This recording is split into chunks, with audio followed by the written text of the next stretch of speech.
Ku program gere tukole nkwaniriza ku nekwebaza emirimu gy'otusiza kenkalo na kuno lwaliro mbakulisayo mu byemizannyo katusubire nti no mutegedde bulungi nnyo ensonga nga bwezitambulira mu kisaawe kiri eky'ebyemizannyo abawagizi ba Senondo zaffe twasanyukidde ddala kubanga wewazibidde twagenza okukeera ku makya nga tuli musanyu twasobodde okubanga tutulawo ka tiimu akatali k'amaanyi anyway ebyo no bitegedde mu sports ni program igenda tukole nze director ne Kiwala betubeerawo nnyo kuva olunaku lubeera lwa bbalaza okutuuka edda olunaku lubeera lwa kutaano olunaku lwaleero twataganyizamu ku mpeereza yaffe obwedda tukuweereza butereevu nnyo okuva wali ku Protea Hotel obwedda tutunulidde ensonga za World Investors Week era tulabyeko wali abakyala nga badiscussinga ku nsonga nnyo kungera kuba nga tukubamu toton program gada tukole ate era kwoteeka n'okuba nga tutunulira weekend enna ey'aba investors gwomuneganda kyoteekeddwa okuba nga ate nga omanyi ennaku z'omwezi zino ziri 23 mwezi gwa 10 mwaka 2024 ono naye tuli mu nnaku ezimukomekkereza tuli myezi egimukomekkereza kubanga tusobola okugambira ddala nti nno 2024 abulako emyezi egijjudde ebiri ate nga guno gwennyini ogw'ekumi kunatuukira wiiki ejja nagujja kubanga nagwo guweddeko olabira ddala nti nno omwaka gwo guweddeko kitegeeza kinyuge kubanga nkujjukiza gwe yateekateeka okubaako byokola otuuseewa bwe twali mu mwaka gwa 2023 nga tumukomekkereza waliwo ebiru bye yeegala okubanga otuukako mu guno omwaka abasiga ku mutwe twaba okulaba nga bizinesi ave zeeyongerako promotion ku mirimu abali baagala okugenda okubanga musobolebwe buli omu buli kisse kinnoomu ayina kyeyali yagala okubanga akola mu guno omwaka ekibuuzo kiri nti bewateekateeka okubanga okola kikyosobodde okubanga otuukako bitambudde bitya wawo osanze okusoomoozebwa kyabuntu okulema manyi waliwo abantu abagamba okulema si bannange kyabuntu okulema waliwo yesu tuteekateeka naye ne mukama abeera neteekateeka ze ate wabeerawo nebigwa bitalaze ebitunga nga taffe tubinyini abantu nga ffe fenyini tetubirinaako kuntu bwe biba nga bikulemeseza okulaba nga otuuka ku ebyo at least 25 ono bwetugeera okubanga tutandika ekyenjawulo ekiriwo mpenda kizotaddewo okulaba nga toddamu kulemesebwa kulaba ng'otuuka ku ebyo oteekateeka okubanga ate nga okola naye nga nyongera okubanga mbandirizaako abatulabira mu kibuga wano mu kibuga Kampala mukoleddala omulimu gwa ttendo nnyo abatulabira okutwalizamu Wakiso yonna abatulabira Mukono abatulabira Jinja Mbale abantu abatulabira mu butale obw'enjawulo Wandegeya Nakawa abatulabira Lieka Jansi mu katale mukole omulimu gwa ttendo nnyo bamutulabidde ddala abatulabira Makaga mu ag'enjawulo abatulabira Entebbe people from Masaka abantu abatulabira Luweero Bombo Nakaseke ate mu ngeri y'enjawulo programu eno munzikirize njuweerezeeko bamaama abakolera mu bibuga ebyenjawulo abakolera Entebbe abakolera kasikebanga town naye nga omulimu gwe mukola mutunda caayi bamaama ababola babakwata biflaske ebyo abakwatire musanga ina flaska nga ttaano azikuta ina ebikopa ina obugaati ina caayi ina amata ina obuugi bannange mwebale nnyo okubanga mutuwa caayi tendenga twingeji tubeera mu mpewo eno ne mutufumbira kacaayi ne baninja okubatesa bannange ebikopo mu byozeeko ebikopo mu byozeeko bye mutuweera mu caayi bamaama ba sisters ba biravudi ba baby baffe abatunda caayi mu bibuga byonna ebyenjawulo bwekituuka wano mu kibuga Kampala oli ekikopo aba yakamala okukinywera mbwa tukwata agira mbugiza ati ng'akikuwa bannange mulimu gwaffe tugutereeza ogwo tulabye nga ate ebintu bitambulira ddala malidadi sana nja okutumirako era sitira abatwalira mu bitundu ebyenjawulo abatwalira mu mawanga ag'enjawulo okuli Abu Dhabi abatwalira mu South Africa. I have a very big team abatwalira mu Pretoria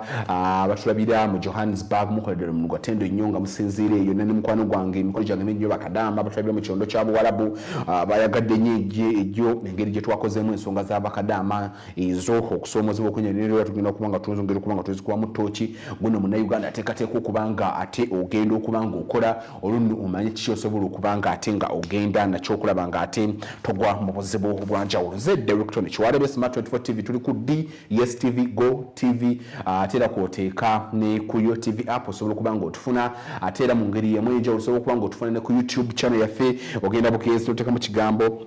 ku YouTube channel yaffe Smart 24 TV tuli butereevu n'osobola okubanga ate nga otugoberera ate era kwoteeka ne program nyingi nnyo nga bwe tuziteekayo osobola n'okubanga otufuna ku mikutu emigatta abantu gyonna tina ddala bw'oba ggwe ng'obadde ogoberera wiiki eno yonna ng'ogoberera world ng'ogoberera investment week eno yonna yonna tubadde tujja tugateekayo ku mikutu gyaffe emigatta abantu n'ensonga tugenda okubanga tuzitunulamu mu ggwanga kakati bingi nnyo ebituuseewo mu ggwanga lino naku olwaleero wiiki eno twagitandika bulungi nnyo naye ne lwankubadde waliwo ebizibuzibu ebyaguddewo waliwo ne munnamawulire eryasoma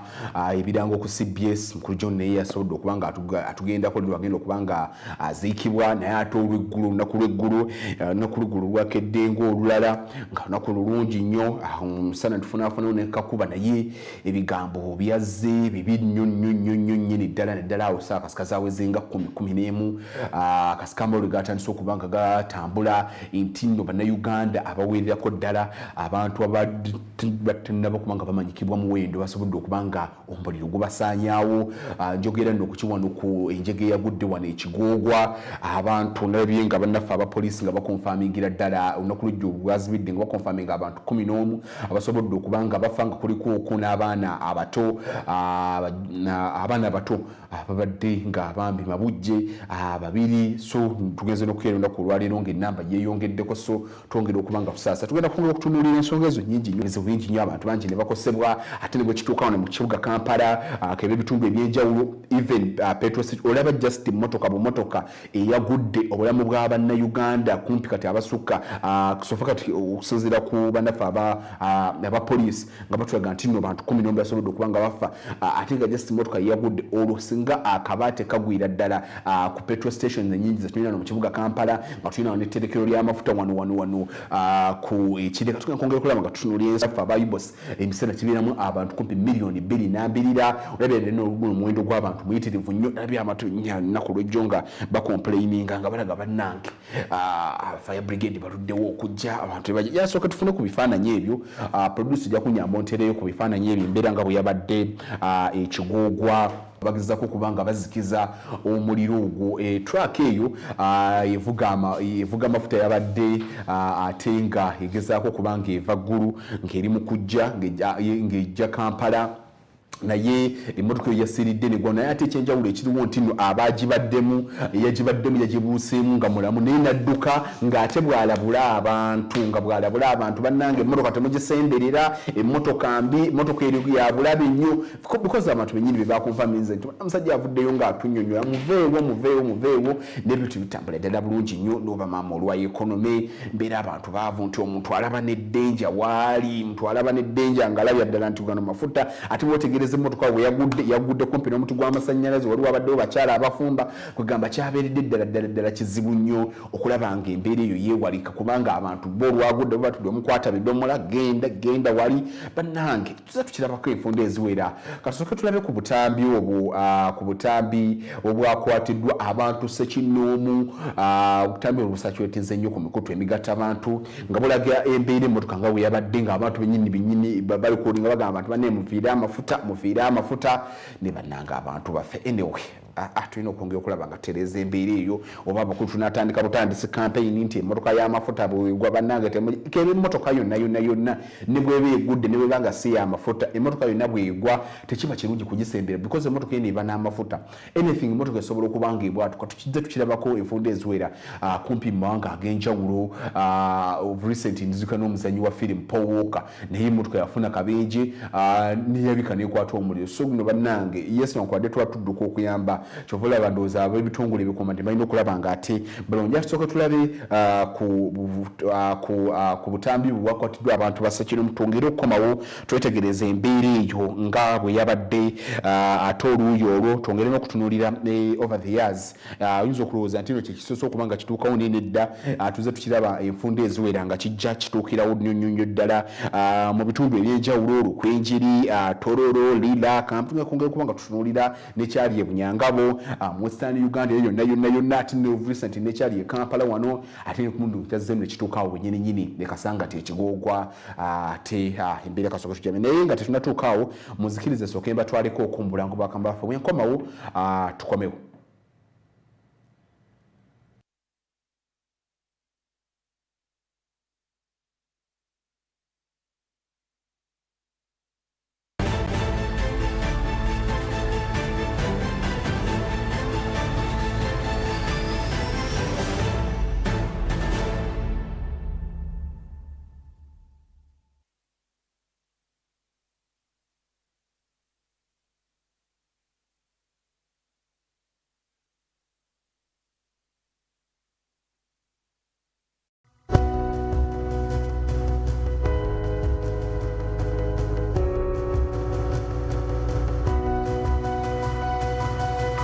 Smart 24, driving business.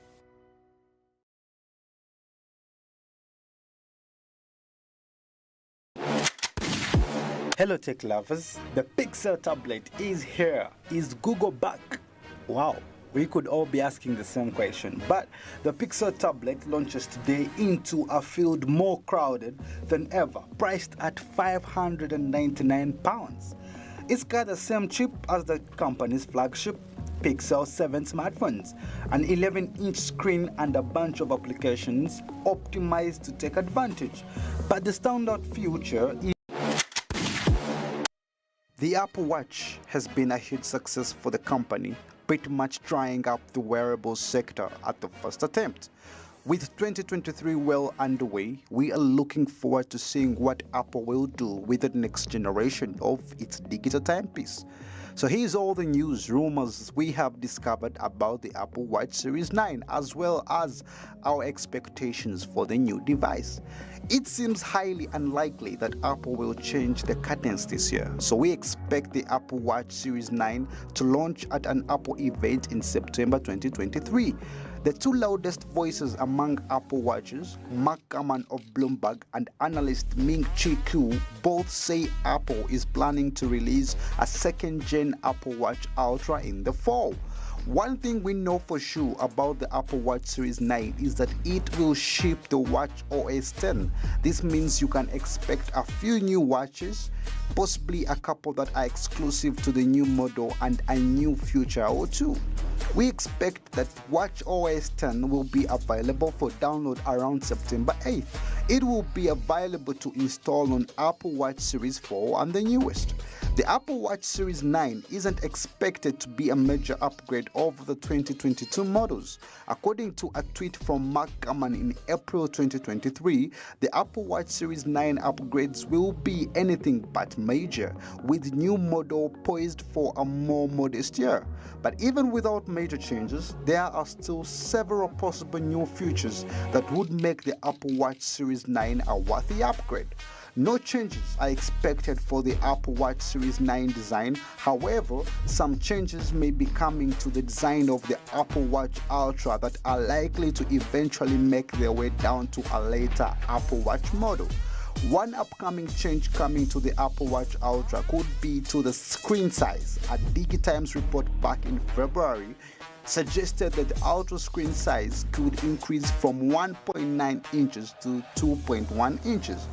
Bloomberg's Mark Gurman has also predicted that a next generation Apple Watch will get a larger display, but this may not happen in 2023, instead being a feature of the 2024 watch or even later. Gurman wrote in early April that April will be a planning and major update month to watch the hardware in 2024, and he completed by saying this will be a custom built display. See you on the next Tech Bite.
Mbuterevu mulungi akyali ku program Uganda Tukole nyongera okubanga nkwanirizaako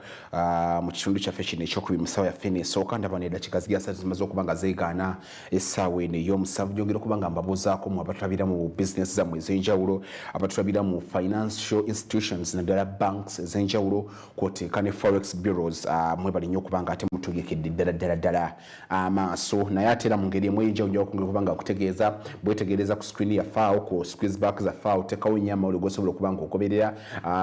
wansi awo osobola okuba nga olaba butya kampani ez'enjawulo bwe ziguze bwe zitunze emigabo gw'enno munnayuganda nosobola okuba nga omanya muddeeyo bw'osobola okuba nga ofunamu ensimbi ate mu ngeri emu oba mu ngeri endala osobola okulaba MTN bannaffe aba Kenya Airways Jubilee Holdings National Insurance Corporation ate era kwoteeka ne kampani endala bannaffe zonna osobola okuba nga ate nga ozigoberera awo nosobola okuba nga ate nga omanya naye nga linagerako mu mulango bwa kamfe tubadde tukyatunulidde ensonga eno ey'omuliro ogwakutte ekimotoka ekyalemeredde omugoba waakyo ekimotoka kino ekitambuza amafuta gabadde ga petroleum ekyagudde ne kitta abantu kati abakakasiddwa abawira ddala 11 nga poliisi okusinziira ku bannaffe ab'ebyokwerinda nga kuliko n'abaana abato abasobodde okuba nga bakosebwa mu njigeni naye tugenda kwongera okuba nga tutunulira ensonga nyinyo naye njagala nsooke nkuwe ku butambi buno obwakwatiddwa abantu sekinoomu nga ne poliisi tennaba kubanga etuuka njigeni we yagudde nga n'abantu bennyininyini badduka n'ebidomola okulaba nga ate basena amazija tulabe obutambi bw'endowooza olaba awo emmotoka yabadde endowooza egudde ng'ekikka kiri mu kubanga ate nga emmotoka ng'etandise okuba kati nga weebumbujja naye awo ndowooza osooka olaba emmotoka yabadde yakagwawo ng'abantu buli omu akutte ebidomola ali mu kulinnya mu kufa kubanga emmotoka eyo petrol awo ng'ebaluse yabadde muntu yabadde akutte akatambi ako ng'agezaako okulaba ng'ate ng'alaga ng'akwata embeera eyo naye ate ye eyakutte yabadde aliko walala era ndowooza bw'otegereza ebigambo ebyo nga byabadde bitambula yabadde akwata bannange abantu bannange muveewo wano emmotoka yiyo egenda kubwatuka kubanga ne driver yennyininyini bwe yabadde avaamu motoka bwe yagudde nga driver ava mu motoka eyo ng'agezaako yaddusa alaga abantu banaye temusemberera motoka naye olaba nti omuntu yennyininyini adduka agenda kulaba buli omu adduka nakidomola ababoda abapaakinze buli omu ayagala kuba nga afuna bannange awo twatuukawo ddi okufa okwo baleesibwa nkubadde ekonomi obwavu bungi bannange abazadde abaana abavubuka buli kyese munnayuganda emmotoka eyo yonna bw'eba egudde tekiba kirungi kugyesembeza emmotoka eyo esobola n'okusaanyawo kumpi ekyalo kubanga eba etissa amafuta ate singa ebwatuka era ndowooza singa abannaffe abazinya moto tebasobodde kubanga batuukira ddala mu budde kubanga ate bwetegerezaawo ennyininyini we yagudde waliwo n'omuti gw'amasannyalaze kati emmotoka egudde mafuta gatandise okubanga gayiika gayinza okuba nga gategana bakutandika kuyiika naye nga abantu benyini bafuba okulaba nga bakola ki nga basumula waya z'amasannyalaze zikutuse ate waliwo sigiri n'olabira ddala obulabe obw'enjawulo nga buli nga kumpi emmotoka yabadde emaze okuba nga eteta nga naye bannaffe abasirikale nga tebannaba kuba nga batuuka naye ng'abantu bennyini bo babadde badduse okulaba nga ate twongera okuba nga tusaasira bonna abakoseddwa mu njega eyo basobodde okuba nga ate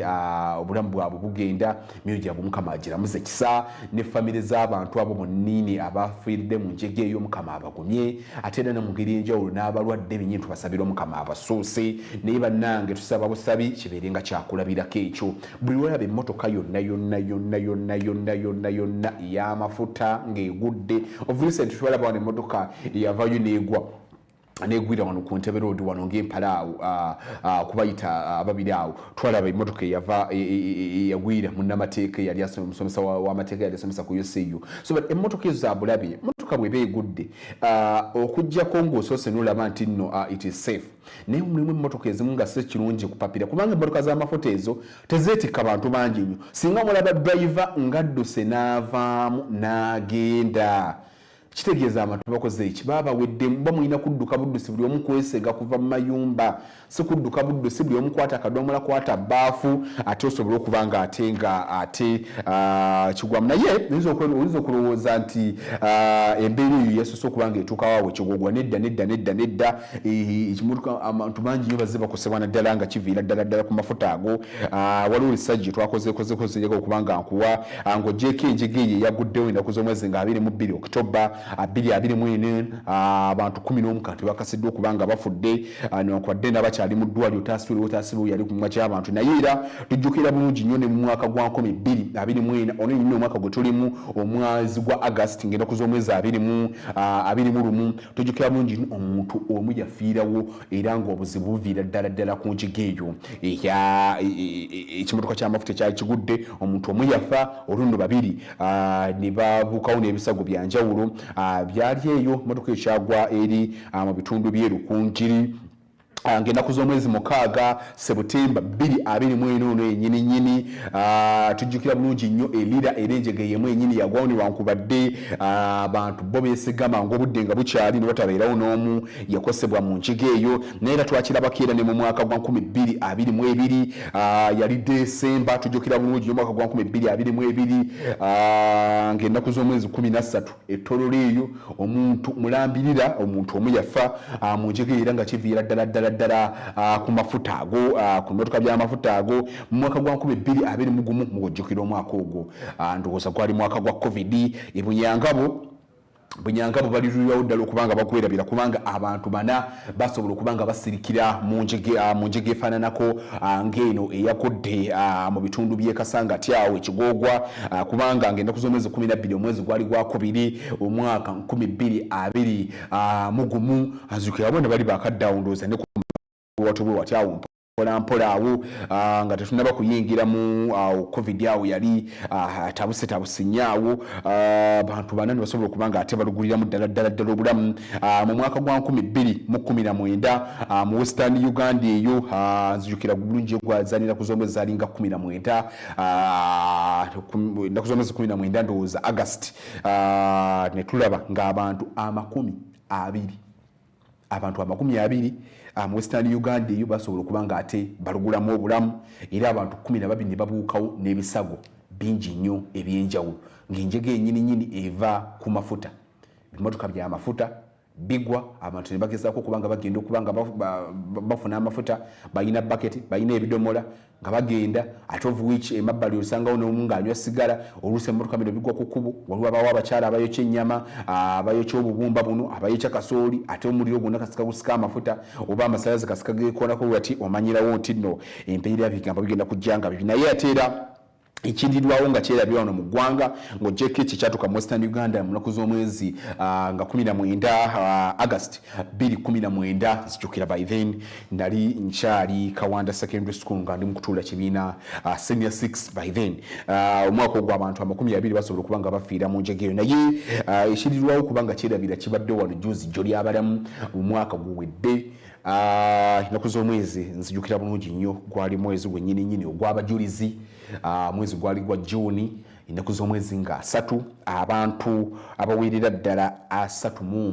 ne basobola okubanga baluguliramu ddala obulamu awo erubigi tujjukira emmotoka eyo eyagwa ate abantu bagezaako okubanga bafuna amafuta era still enjega eyo yennyini negwawo genda okukkana ng'abantu 31 ne basobola okubanga ate baluguliramu ddala abalamu ndoza bwetegereza ebigambo nga bwe bizze bitambula ndabwe kyekuusa ku bimotoka bino ebyamafuta ebijja bigwa olabira ddala nti nno 2023 oyo yasinga okubanga atwala abantu abayitirivu kubanga abantu 31 bafa mbagirawo abafiirawo ate era n'abamu ne babuukawo n'ebisago ebyenjawulo naye ate era still ne bwetukuba tooki mu nsonga eno yennyini ekyaguddewo olunaku olw'ejjaawo mu bitundu by'e Kasangati awo ekigoogwawo olabira ddala nti nno tulina kati okulaba nga tudda ku sensitization abakulu balina okulaba nga badda kakati ate mukulabula abantu tebannanga emmotoka eno ate ebeerako n'ebigambo nti danger tosembera hatari kyenjagala ku mmotoka ebigambo ebirabula babiwandika kumpe mu nnimi zonna hatali ne bateekawo n'obubonero obulaga akawanga kalagira bannanga tosembera emmotoka eyo iba ya bulabe muvubuka gwa ndaba owa boda ndaba munnayuganda ndaba emmotoka yonna kasika eddamu neegwa emmotoka eyo kasika egwa oba eguddewo newankubadde bannanga economy embi obwavu bungi nnyo mu bantu yesu weetaaga bannanga tosemberera mmotoka kubanga tomanya kiggwawo abantu bayitirivu nnyo omuliro gwasanze n'abantu mu mayumba gaabwe kubanga amafuta ago bwe gagwa emmotoka eyo bwegwa y'amafuta amafuta gatambula gakulukuta ate buli kisi wegayise omuliro gulina okugoba. Now that is the danger, the baddest thing about that. It is the most dangerous thing about that incident. Ndino emmotoka y'amafuta yonna buli weegwa ne gakulukuta buli kyesi we gayise omuliro gulina okuba nga gugubawo. Ate ne tutuuka ku Santino bwe kiba nti kati incident eyaguddewo ng'amasannyalaze gugudde kumpi n'amasannyalaze kuba kumpi kakati era abantu b'ekigugwa wonna tebalina amasannyalaze. Kubanga transformers zonna zaakubye, waya zonna zaagudde wansi, ebintu by'abantu bangi baayiridde mu nyumba, ebintu bingi ne byonooneka. Naye nga lwaki bannaye tetuddamu kusembirira kintu ekyo, tetuddamu kusembirira. Ate era kindeeta ne ku nsonga eyo kubanga kaakati nabadde tulabako abantu bangi nnyo babadde bayugira abantu ababadde balaba embeera eyo ng'egudde n'okwadda abannaffe ab'ebitongole ebikuuma ddembe bavuddeyo ne batukakasa nabyeko omwogezi wa poliisi mu Kampala n'emirirwano omukulu Patrick Onyango ng'ayongera okuba nga ataanya ng'alaga nti basobodde okuba nga bayanguya okulaba nga bazikiza okuba nga bataasa amayumba naye abantu bo bennyini ababadde bagamba nno poliisi yatuddewo okuba nga etuuka bazinyamu ntaabo nabyeko naye bandowooza tulina okulaba nga tukuba mutu ekyo okulaba nti oba buli kitundu akibira ne nti tumanya nti no katwano Kampala netubya ne fire brigade center eriwo ng'eyesupplyinga mu Kampala netumanya nti no bane tubaawe ne bomba ne tugiteekawo nti esobola okuba nga eddukiriza emergency awo apo tutunulyawo na Masaka road awo nawona ne tuteekawo nga fire brigade zindoza nga center nga 2 okulaba nga wabeerawo quick response. Nabirawo ko quick response naye nga abantu bayitirivu nnyo abasobodde okuba nga basaanawo mu njege eyo era bannaffe nalabyeko bannaffe abapoliisi nga bakakasa ddala nti nno babadde bantu babayidde nga n'omuntu yennyini bw'atunuulira bw'ati omuntu asobola kurecognizinga nti ono gundi ono muntu wange kubanga bonna baasiridde ne bafuuka ebisiriiza kitegeereza ddala nti nno abakulu balina okwongera okulaba aba forensics koteka n'abannaffe abatongole ebikuumaddembe nagamba nga ga poliisi okulaba nga ate balaba kulabanga omuntu yenna singa abulwako omuntu kwanabyeko abapoliisi nga bakasala tino omuntu yenna singa abanga abuliddwako omuntu nga asubira tino yafiiridde mu njege eyo ojagenda ku poliisi bajja kubanga bakujjako DNA kusobola okubanga ate basobola okubanga bakwasa omuntu naye nga mbeera mbi nnyo kubanga kituve mu kiteezo ono abantu kumpi abasukira ddala 35 nabo bakalugolamu obulamu ate katuyingidde enjege endala yawe yagudde ekigoogwa y'amafuta naye era still kijja kuddayo era abo obuyinza kubanga bwewetegereza bwe tutuuka wano mu Kampala a case in point nze nsula Ntebe naye okuva mu kibuga Kampala lwenkutte emmotoka yange nga nvuga oba nkozesezza boda oba ndi mu taxi okutuuka ewange ekinene nnyo ku Entebbe road kuliko petrol stations ezitakka wansi wa 10 ate nga zerinaaniganye nti nosanga wano waliwo Starbex wano waliwo Total waliwo essundiro y'amafuta erya Shell oba okyalya nosanga erya Haas oba okyalya nosanga nti amasundiro g'amafuta no gerinaanyaganye ku nguudo kumpi zonna eziyingira mu Kampala ate nga ziri mu business centers. A case in point genda wano ekireka tulabawo bitanka biyitirivu nnyo batereka amafuta singa enjege yonna egwawo God forbid amafuta ago kubanga mu nteekateeka ennungamu amafuta tegalina nalabako yabuvuddeko omukulembeze w'eggwanga alina etteeka lye yali ayisizaawo directive yali ayisizza simanyi oba yakomawa mukulembeze w'eggwanga nga yali agezaako kulimitinga kulaba nga petrol station zino ebimotoka bino ebireeta amafuta tebitambula misana nga birina kubanga bitambula kiro anendo wakubadde simanyi awo directive owe yakoma balina okubanga bagiteeka mu nkola ne mukulembeze w'eggwanga yali alaga nti ebimotoka bino ebitambuza amafuta bitambule kiro olw'ensonga oluguudo lubeerako abantu batono nnyo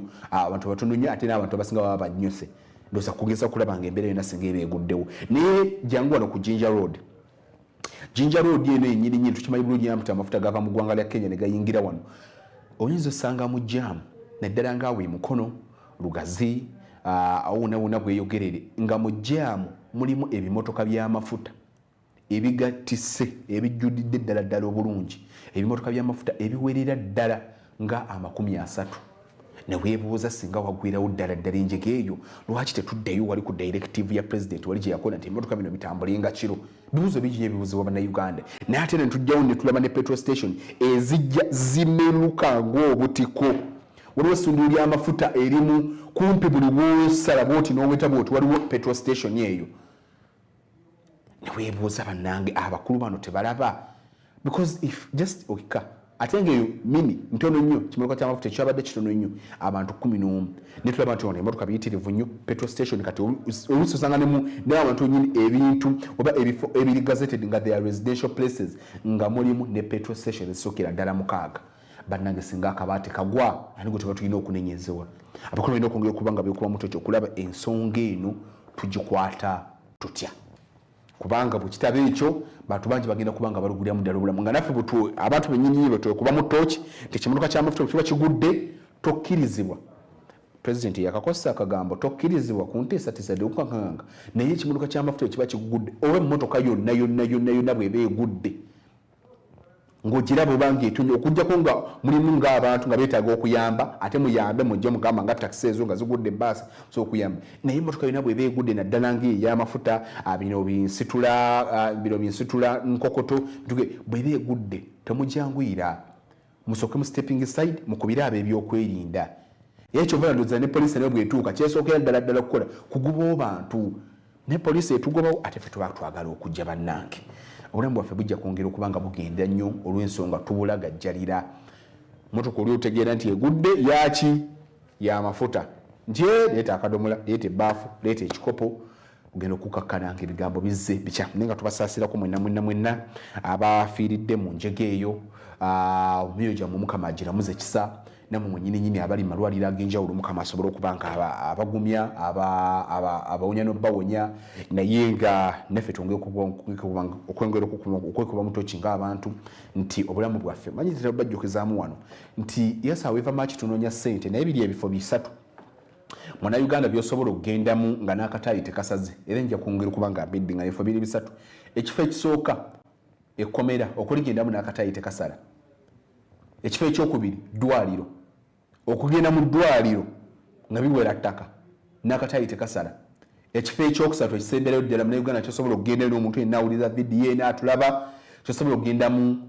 just in a blink of an eye y'entaana so obulamu bwaffe tubukuume let us keep ourselves away from danger wolaba obulabe tamuuko ku bigere ano wankubadde obwavu bungi yesa amafuta ago ogagala yagala gakwata omuntu abadde mu kanyinyi zigwa yobunga negwa ebinyanja abantu bajje ne bagirutinga bannange kiba kikyamu nnyo nyini ddala kale ensonga ezo kanzikomya tujja kwongera okubanga tuzeetegereza kwoteeka n'ebinaaba bivudde mu bakulu ab'ekitongole kya poliisi naye ng'olunaku olwaleero abasirikale bannaffe ab'ekibiina kya National Unity Platform abasibe abakwatibwa gye buvuddeko bo be baakazaako ba political prisoners newankubadde gye buvuddeko basobodde okuba nga bakkiriza emisango mingi egy'enjawulo bakomezeddwawo mu kkooti abwe y'emakindye era emisango bakyagendeddera mu maaso okwongera okulaba aba kkooti engeri gye bakkiriza emisango ki kkooti kyegenda okubanga ezzaako kujja kubanga tubitunulira maaso naye era still olunaku lw'eggulo omutanda nyinemu baffe soogera ku mulala yina njogera ku Ssaabasajja Kabaka yasiimye n'alabikako eri Obuganda n'agenda n'alambula ettaka lino lyaweebwa basikawutu newankubadde waliwo bannakigwanyiza abazze okuba nga ate balibba ettaka ly'ekkaazi eryo lya basikawutu njjukira bulungi endowooza yali Ssekabaka Daudi Chwa yasobola okuba nga aliwo abasikawutu naye bannange yandowooza producer ojja kunyamba mpeko bifaananyi bya Ssaabasajja Kabaka Kabaka waffe yawonye Kabaka waffe anyirira era omulabya ddala nti nnyini bw'aba atambulira ddala olabya ddala nno Ssaabasajja yennyini amaanyi ddala ayina atongera okusaba omukama ayongera okuba nga amusuusa naye nga yalambudde ettaka eryo lyoza lirudde nga liriko nnyo enkaayana Ssaabasajja ndowooza ettaka eryo bwetegereza kati nnaku zino abavunaanyizibwa ku ttaka lya Buganda bannaffe aba Uganda Land Board erabyeko abakungu okuva mu Buganda Land Board nga batambula n'omuterega ate era kwoteeka n'abakungu abalala nga balambuza Ssaabasajja ettaka eryo naye alirambudde n'ayogerako okwo n'awubirako ne ku bantu ab'enjawulo ate mu ngeri y'emu oba mu ngeri endala ate n'ayongera okuba nga ate nga abazzaamu amaanyi Ssaabasajja ndowooza kuviira ddala lyaviira ddala mu ggwanga mu ggwanga lya mbiye gye yali ajjanjabibwa abasawo baali bamulagira ne mugamba ogira tulabikako nnyo amatatu tukirama ku nfunda nyingi nnyo ku mikolo egy'enjawulo egya Buganda abadde atuma asiima n'atuma n'alinnya Lubuga n'amubeerawo ne kati tayinza okumulaba ate nga anyirira bulungi nnyo atongera okusaba alina okwebaza nnyini abasawo abamulabirira kubanga mutuufu Ssaabasajja Kabaka anyirira ali bw'ati era bwoba wamulabyeko kifaananyi kiproducer ajja kwongera okuba nga akiteera ekifaananyi kya kabaka nawe osobola okuba nga ate nga omwerabirako njala okuba nga mbabumuzaamuko bwe tukomawo twongere okutundira nsonga nyingi nnyo ez'enjawulo tugenda kukolako ne torch mu lukuŋŋaano oba mu lutuula lwa palamenti ey'omukago gwa east africa olunaku lwejjo baatudde mu maka g'omukulembeze w'eggwanga n'omukulembeze w'eggwanga yeetabye mu lutuulo olwo kwoteeka ne sipiika wa wano nebintu bingi nnyo byeyongedde okuba nga ate biteekebwako nyese oba nga bidiscussingibwako abakulu bakwongera okuba nga ate palamenti eno ey'omukago gwa east africa ngenda kuba nga ate ebirawo kankutwaleko mulango bakama baffe nkomewo.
Smart 24, driving business.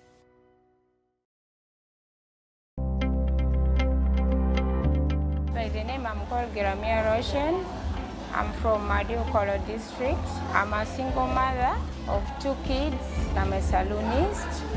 but I'm a born of Madukolo, but I'm basing the saloon in Nebi district. It's in Nebi town.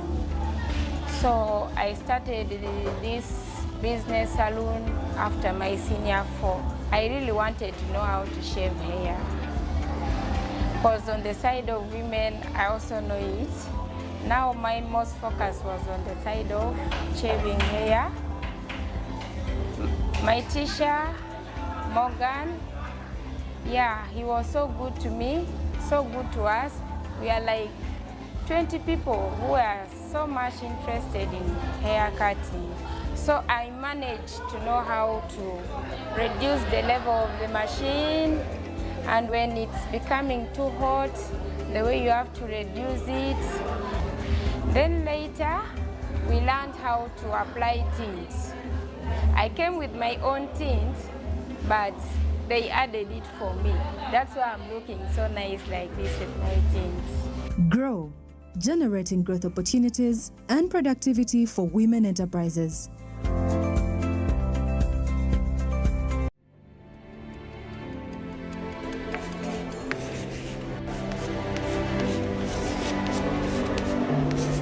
This is Jordan. When it comes to classwork, Jordan is magic. Jordan shines. Jordan makes his peers better. Jordan is a true leader. White Star Magic family. Be a leader. Be magic.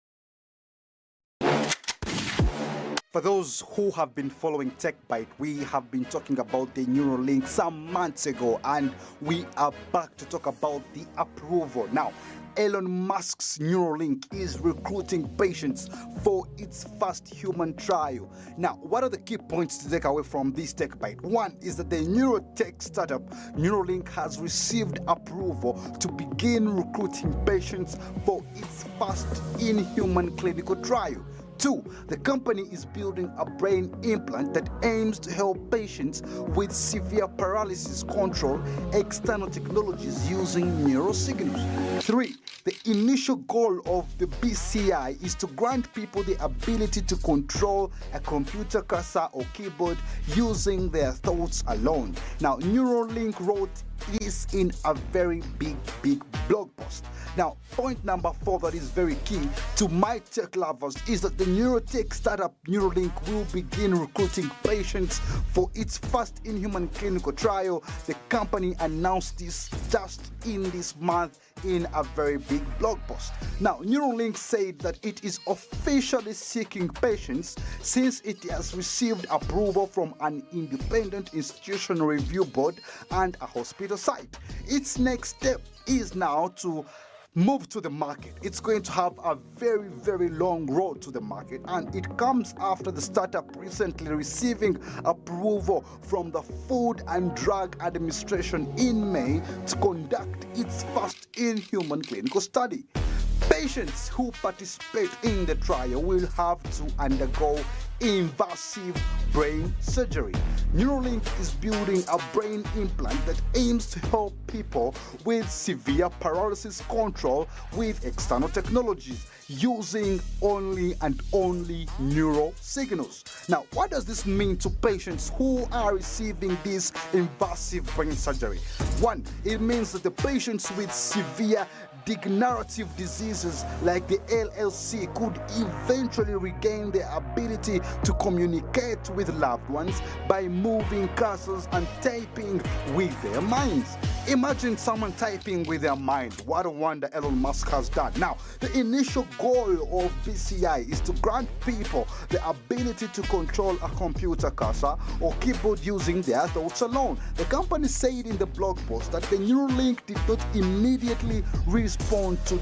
the request for the comments. Now, interestingly, as we conclude, is that the Neuralink is part of the emerging brain-computer interface, which centers on systems that decipher brain signals and translate them into commands for external technologies. Several companies have developed promising systems that they hope to bring into the market, but Neuralink is perhaps the best known name in the space due to Musk himself, who is the CEO of both Tesla and SpaceX. Now, as of September, no BCI company has managed to clinch the FDA's final seal of approval, but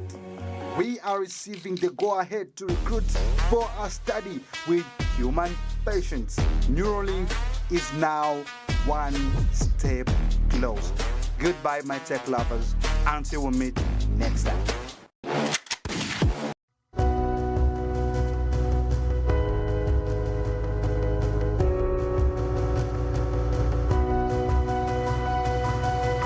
Smart 24, driving business.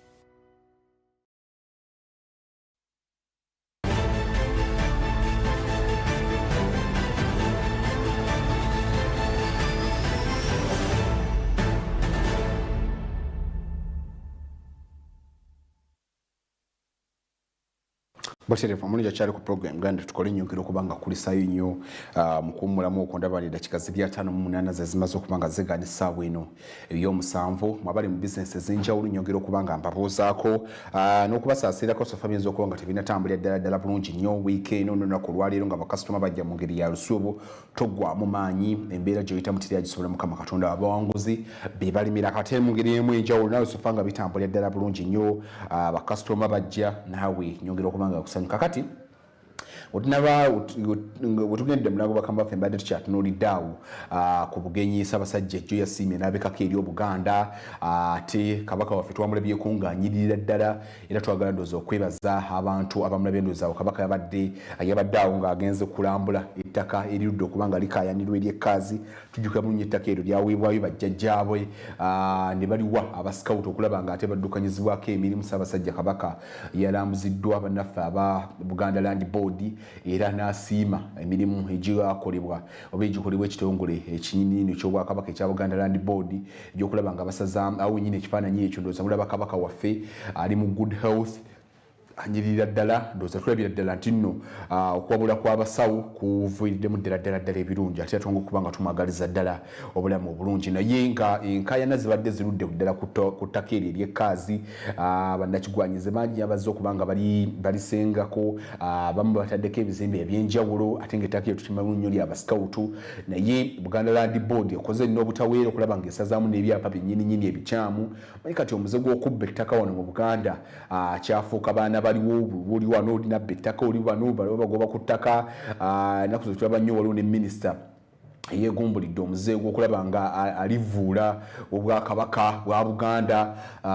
naye embeera yonna bwetyo bwekyali naye nga kabaka yabadde alabiseeko ekaazi ate ng'anyirira kabaka waffe anyirira nnyo nnyini ddala era ndowooza omulaba kasikini keeko atazze na buto katwongere okusaba Omukama ayongere okuba nga ate nga amuwa obulamu naye nga yasiimye ndowooza kuva kabaka lyavaawo ebweru w'eggwanga okuba nga Jabiwaza alabikako Sema n'alabikako mu bitundu ebyenjawulo twamulabako yalabikako mu bitundu by'Ebuddu eyo leero yasiimye n'alabikako wano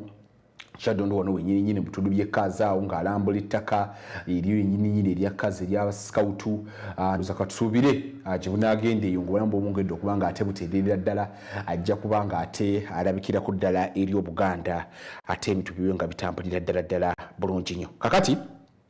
olunaku lw'eggulo paalamenti y'omukago wa East Africa lweyatudde era yabadde yatuuziddwa mu maka g'omukulembeze w'eggwanga mu State House entebe bingi nnyo byongedde okuba nga biteesebwako nga bikkanyizibwako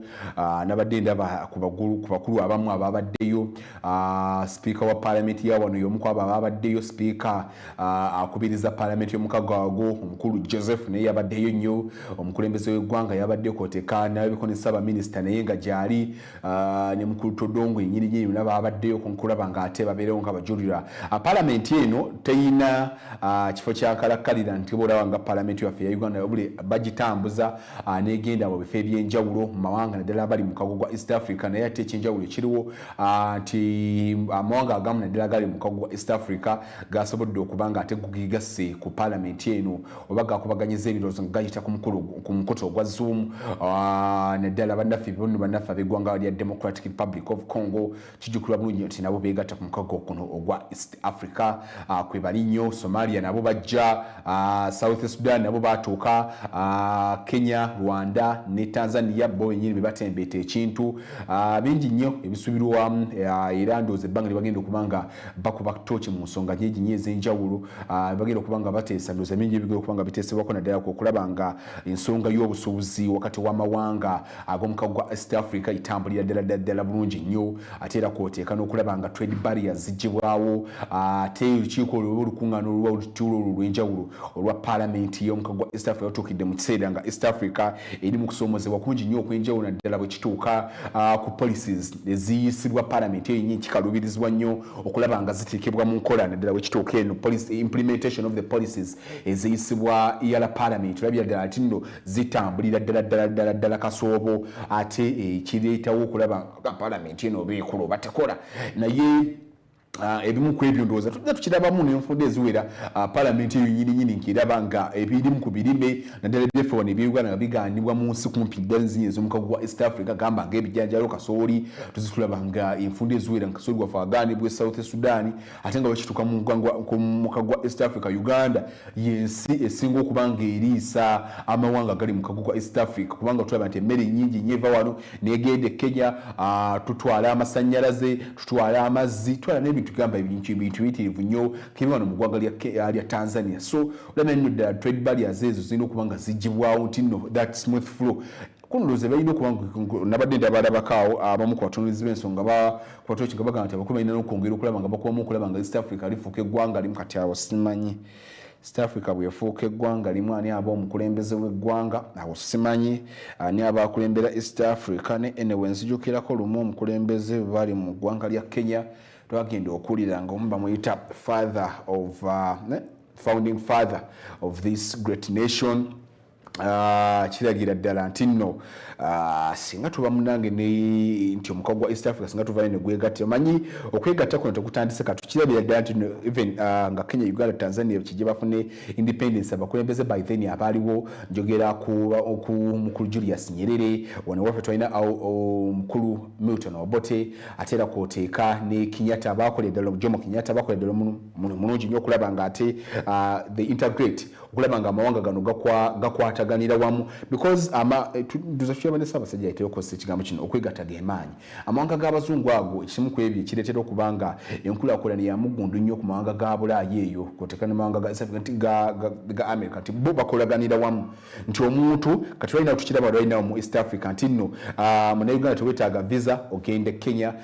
tewetaaga visa ogende Tanzania, of recent nawandi DRC bagijeewo, so kitegeeza nti waliwo that smooth flow. Kati singa tutuuka ate kossa eri abantu tubeera ne currency emu nga East Africa olabira ddala tiro kijja kubanga waliwo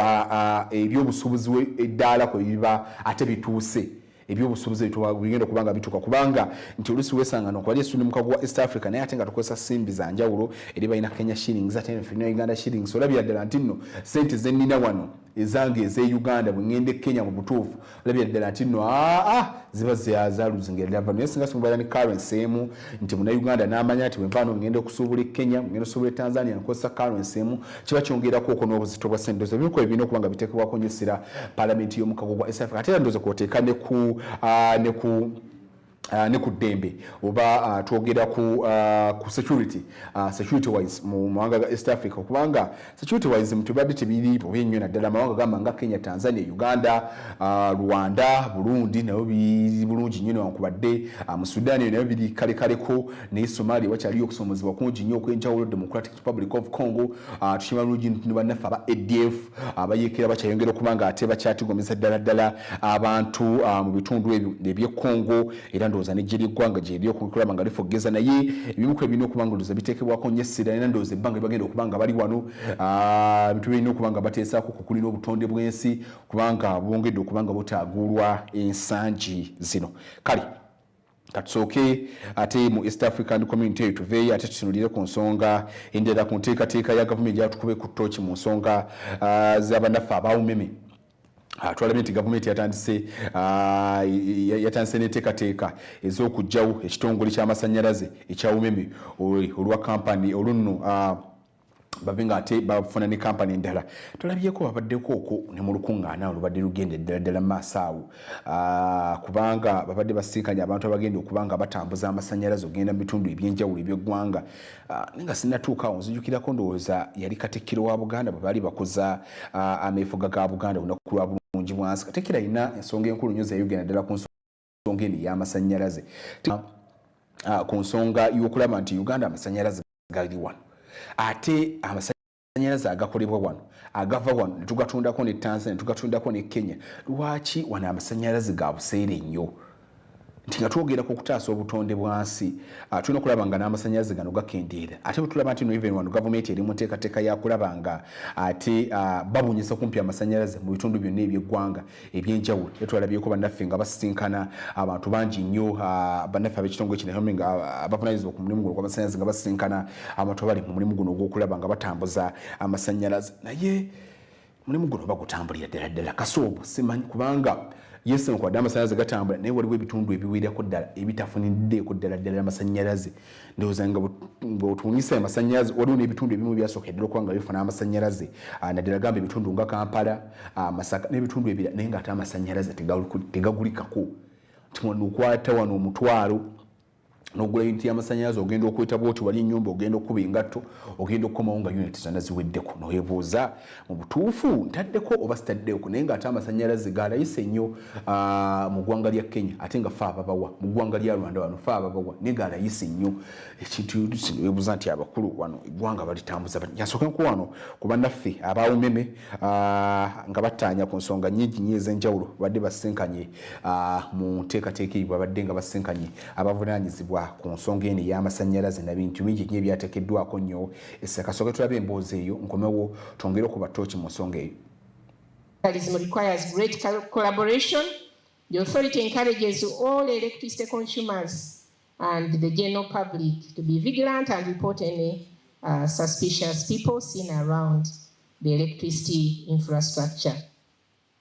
Going forward, the authority will continue to focus on the following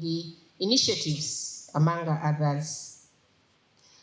Implementation of the second generation energy reform as instituted by the government of Uganda. The authority and the Minister of Energy and Mineral Development were approved by Cabinet to oversee the implementation of the second generation energy reform. Also, we shall continue to oversee capacity building and change management programs for the electricity supply industry, for sustainability of the industry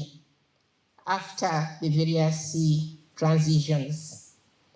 Adoption of Internet of Things, information and communication technology, artificial intelligence, digitization, regulatory information, technology management systems, and various technologies that are advanced and resilient to enable us design smart grids, self-healing grids, robust grids that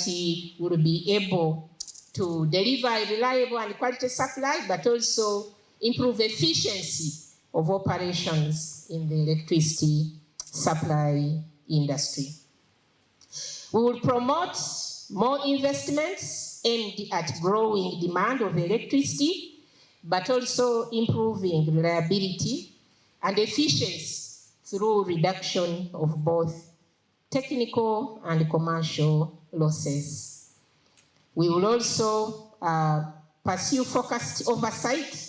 of the implementation of the various new connection initiatives led by the ministry through the Commission on Rural Electrification, including the Scale-Up project, the hybrid connection policy, the grid densification,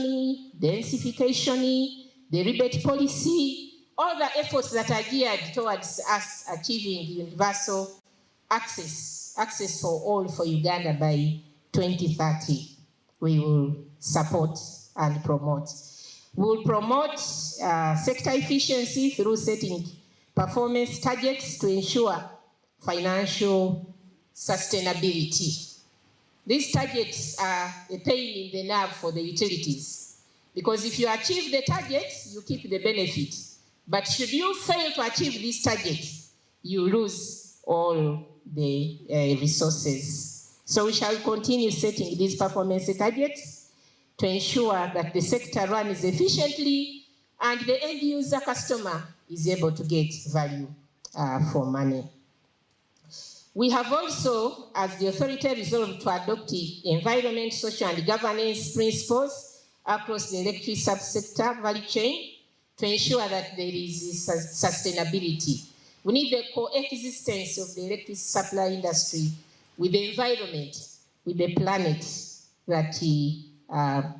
feeds us. We shall also continue to implement tariff reduction measures to achieve, with the target to achieve 5 cents for manufacturers, increase productivity, contribute to tariff reduction in the rest of the customer category. Many times it appears like we are only focusing on the manufacturers, large, extra large, but they are an input to the economy. They are an input to increase the job creation. They are an input to increase the productivity. And once they increase the guzzling of energy, then the additional revenue that we make as a sector goes towards reducing the tariffs for the sectors that are not productive, domestic and alike. Which operated in the districts of Padel, Agago, Abim, Kotido, Kitugu, Mulamo, and Kabong. UEDCL has also in the past taken over CREX, which is the Ggwanga Rural Electricity Cooperative Society. This one operated in the areas of Ggwanga, Chenda, Manyi, Woya, Busana, Galilaya, Kasizo, and Nakasongola. UEDCL also took over Kilembe Investment Limited, which operated in the Bushenyi, Rubirizi, and Kasese districts. Therefore, at this point, I want to congratulate UDCL so far for successfully taking over those distribution companies. And from that experience, we are very hopeful that you will be ready to take over Umeme Concession Limited. And this public hearing is part of your readiness. We are going to see from you. Now, the notice of public hearing was published in the following media channels. It was published in the New Vision newspaper dated 10th October 2024, the Observer newspaper dated 16th October 2024, and the Bukede newspaper dated 16th October 2024. The notice was also published in diverse digital media, inviting stakeholders and general public to make presentations, representations, and or objections to their participation in the public hearing. So this public hearing is part of the consultative process in line with the regulation provisions of Section 10 of the Electricity Act that requires the Electricity Regulatory Authority to conduct its work in a manner that is open and objective, fair and reasonable, non-discriminatory, ensuring transparency in relation to the activities of the power sector. And the authority, in line with its principles of transparency in ensuring stakeholder involvement in the authority's decision-making process. Now, as part of the review process, the authority continues to engage various stakeholders, including institutions within the government of Uganda, and also the Ministry of Energy and Mineral Development, the Ministry of Finance, Planning and Economic Development, and the Ministry of Justice and Constitutional Affairs. I'm happy that these ministries have sent representatives. The authority has also held engagements with Umeme Company Limited and other ERA licensed entities in the generation, transmission, and distribution segments. At this hearing, you have the opportunity to provide comments on the application by UEDCL. I want to repeat, our discussion, our hearing will be confined to the application by UEDCL. Other issues in the sector, this is not the right forum. Similarly, UEDCL will have the opportunity to provide justification and clarification on the aspects that they have applied for. Abakola omulimu ogw'okuweereza amasanyalaze oba bagenda okubanga bagukola okutandika nga lumu April omwaka ogujja bawaayo pulaani zaabwe nga bagenda okubanga batambuza network, era naffe bino bulijjo tubadde tubikola, tujja ne tuwaayo pulaani ne tulaga ebintu bye tugenda okukola bye tuteekeddwa okukola, era ne basaba ekitongole ekitwala ebyamasanyalaze supervising sector yonna okubakkiriza n'okubawa olukusa n'okubawa license ebakkiriza okukola omulimu guno gw'okutambuza amasanyalaze. So kye tuliko olunaku olwaleero, era naffe concession yaffe ebaddeko nga ya myaka 20 era tuzze tutambula nabo buli wamu, tutambula ne government ya Uganda, tukolera government ya Uganda. So tuli mu kukola nabo okulaba nti tuwaayo assets zino, kubanga assets za government nti olunaku bwe lunaaba lutuuse nga 31 March omwaka ogujja tujja kuba tukolera wamu nabo okuzzaayo network eno, naye era twatandika dda okukola enteekateeka zino. Ekirungi kya byonna nti network weeri ate erina kutambuzibwa bantu abalina obukugu. Abantu bano era tubalina, era assurance gye tulina okuva mu gavumenti nti abantu abasinga ba engineer baffe abalala bonna bajja kuba bakyusa bukyusa address okuba nti basigala nga bakola, n'olwekyo service weeri. Nsonga ezo z'amasanyalaze kitongole ky'amasanyalaze kigenda kuba nga kiggwa ekya umeme kampani CFC ya wano kampani CFC ya wano nze katusuubire nti nno enteekateeka eno ng'ewomeddwamu omuntu wano aba Uganda nga ffe nyini kampani yaffe wano nga n'abagatambuza tubayinako obuvunaanyizibwa nga baffe wano bali accountable to us amasanyalaze gajja kwongera okuba nga gakkako wansi nti munnansi wano afunemu omukyalo oli alina firiji ey'obutunda naye asobole okuba nga bw'agula amasanyalaze ge gali okuba nga butuufu amasanyalaze ga bbeeyi nnyo ate nga bw'ogeraganya mu nsi ez'enjawulo gye tutunda amasanyalaze gano go gali kulayisi ffe lwaki tugase ate nga tulina amababiro mayitirivu nnyo wano tulina ne kasasiro wano asobola okuba nga akolebwamu amasanyalaze newankubadde mukulu abakulemberako essebo bali mu ntalo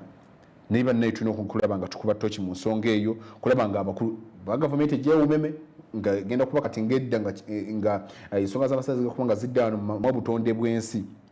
nga amanda nga amasanyalaze ga bbeeyi kitegeeza alina okutema emiti afune amanda olunna asobole okuba nga akola ki ng'afumba naye singa amasanyalaze gano gaba nga galayise kitegeeza n'omuntu alina waazi wasobola okuba nga afumba n'ojjajja wange eri owa mu kyalo asobola okuba nga alina kakoyiro kwasobola okuba nga afumbira tulabe ng'ensonga eyo ate ng'etereka kati Uganda y'emu ku ezo ensi eziyina bw'otegeeza ku mawanga ga East Africa ate era Africa okutwalizaamu Uganda y'emu ku ezo ensi ezisingamu abayindi bannansi bangi nnyo newankubadde awo pulezidenti eyaliwo okaawo Idi Amin yabaafubutulamuuko ne bakendera muri kakati ku mulundi guno bangi nnyo kumpi kati mu buli sekita bwe tuddamu pharmaceuticals mwebali abalina amakampani mayitirivu nnyo bakola ebyokunywa soda bakola ze sweets tubalaba mu ze hardwares tubalaba mu maduuka newankubadde bannayuganda bangi nnyo bakomplaininga ati n'emirimu gyabwe gisinga bagitwala naye nga bannayuganda Uganda y'emu ku ezo ensi ezisingamu abayindi abayitirivu ennyo ate wetegeeza ne population yaabwe nnene nnyo nga abayindi nokulugitwala byeko nga balimu basinkanye mu minisita wa mama waabwe ye Evelyn Anite minisita w'abamuziga nsimbi nga bakuba toki mu nsonga nyingi ez'enjawulo bono babadde mu conference yaabwe yakongera okulaba nga bakuba toki mu bice bino okuba nga byongerwamu amaanyi era twalabyekaawo ne mukulu ne honorable Evelyn Anite nga ayongera okubaako ensonga nyingi ezattaanya abadde bwe tunaakomawo nga tuvudde mulango wa kanfe tujja kwongera okuba nga tukuba toki kubanga bannaffe abayindi abo kumpi buli sekita mwebali tutuuka mu sukaali era abayindi mwebali ndooza bannaffe abayindi bebamu kwabo balina kampani ez'amaanyi ezifuluma sukaali wano pharmaceuticals oba zi pharmacy bakola kati n'amadagala mayitirivu nnyo ate ne bwetegeeza ne health system yaabwe munda mu ggwanga erya buyindi nayo yennyini eriko waggulu nnyo ndowooza kyekiwaliza n'abannabyabufuzi bawo ne bantu abasinga okuba nga bagenda ebuyindi nga bettanira amalwaliro geeyo mu kifo ky'oggazimba wano ate tudumba geewaabwe eri buyindi n'ebitugamba ebirala ng'ebino wankubadde kyebataliimu nnyo kyetujja bawaayiriza kyebataliimu nnyo ze construction companies bachina bebasinga okuba nga bali mu construction companies naye abo wekituuka mu factory era wankubadde yes bagenze okuba nga ate batuuka mu conference yaabwe eyo nga bannayuganda bangi nnyo babonaabulira amakampani gaabwe ensimbi ze basasula bannayuganda ntono nnyo bannayuganda abakolera mu mafactory gaabwe bayisibwa mu mbeera etasaana omukozi n'abanga tebamuvaluwinga namuvaluwinga so tunakomawo nga tuvudde mulango wa kamafe tungekongera okuba nga tukuba toki mu nsonga eyo ey'abayindi tulabeko nabiki abyayongedde okuba nga battaanya kwoteeka ne honorable Evelyn Anite avunaanyizibwa okuba musiga nsimbi bano nalabye yina n'obubaka obwenjawulo bwe yabawadde obw'okulaba nga ate beenyigira mu kulaba nga ate beenyigirako okwo ne mu by'obulambuzi okulaba nga ate batumbula eggwanga lyaffe erya Uganda katukomewo.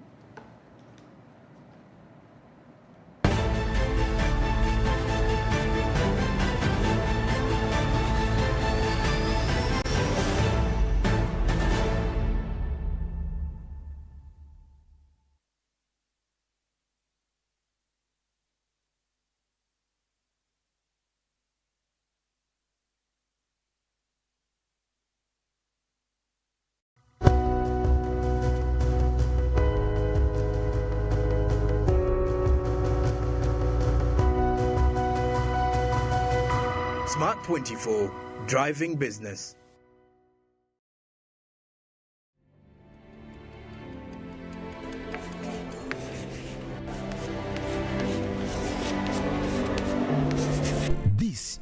Jordan. When it comes to classwork, Jordan is magic. Jordan shines. Jordan makes his peers better. Jordan is a true leader. White Star Magic family, be a leader, be magic.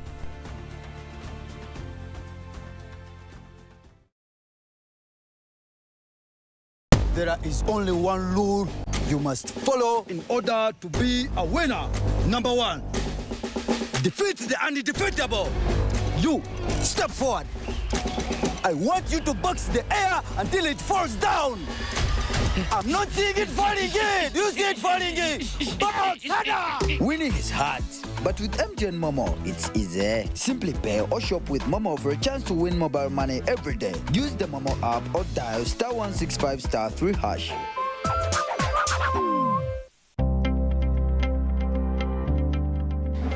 Amabara nibanyetaye baziwe Rusiya Nyenduga Ggwanga district nkabanda sambaire ninkora umurimo gwa saluni mazire mu mwaka gumu kabando wa saluni narora agent owaito wo Ggwanga yeja yampikaho yagamba aliyo project ebakweta grow gundi World Bank bagambire basero y'abakazi abali mu byara bena ama business gebye mikono babaleta kunu Kampala Malaika kusoma then babahereza certificate babongera habukugo bayene nayo naikiriza yampandika era nkasemerwa muno nizire hano mazire ho kwezi kumu nyegere kukora za dreads zimbaire ntamanyire abantu babani bazinsaba muno ntakuzimanya naiga kukora makeup era n'abandi begere bankora ka makeup hati ninjagarukayo ngende musaluni yange nkore byembaire ntamanyire binyegire kunuka dreads zeze cyangu weave ezokora n'engaro then nja kusoma nja kubundafuna chance nja kutunga n'abantu abali mu cyaro abatakumanya skills ezitwegere kuno nabo mbarabiremu kugamba nko kubayikirize bakatusera bakatuhereza lyaga magezi nayo ntagaikalira nyenka nyegese habakaza abali mu cyaro abandi bayitukandi hatekizibu ebintu bimwe bitwegere itwe nkaito mu cyaro haturi byena kamasanyarazi obankaki baitu mu cyaro cyaitu tigaliyo government we kutuyamba hekatera ya masanyarazi ntugisaba Ggwanga tuliyo baitu tuina masanyarazi ekiriyaho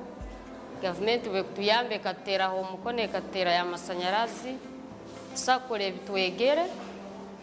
tutunguka business zaitu nzikurakurana kandi ekitweka nkisemera so ni malira kusima Malaika Institute okutusomesa n'abegisa baitu na project ya grow na World Bank kuteka musente bebale muno. Grow, generating growth opportunities and productivity for women enterprises.